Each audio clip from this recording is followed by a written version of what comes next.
Hey guys, if you forgot your phone's password and cannot factory or hard reset your phone, and if you need your password, then I will show you how to hard reset manually. Now let's suppose if your phone is locked and you want to factory reset. You have to go to your PC or your laptop and open your web browser and type in how to go to recovery mode and type in your phone's name. For instance, if I'm using Google Pixel 6, I will type in Pixel 6. If you're using Samsung Galaxy J7 or any phone, just type that and hit enter.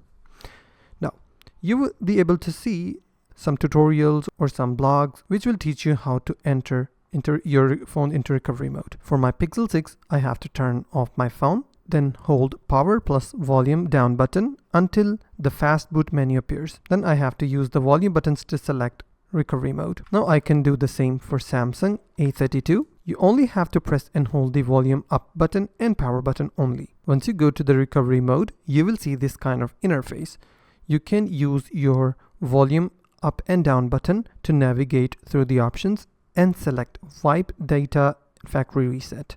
And it will ask you, do you want to factory reset? Select yes, and you have hard reset your phone manually. Now you have to keep that in mind that in new phones or maybe the latest phones, they have a protection built in, which is also called theft protection or something like that. Let's suppose if a thief has stolen your phone, then he can do this same exact process and hard reset your phone and use it without your authorization. So if your phone is latest, then there might be a chance that even after factory or manual factory reset, you still have to give your phone's password. No one can use your phone without the password. But if you're using an old phone, then you can do this process and use your phone without giving a password and bypass the password protection. So if you found this video helpful, please hit the like button and also don't forget to subscribe.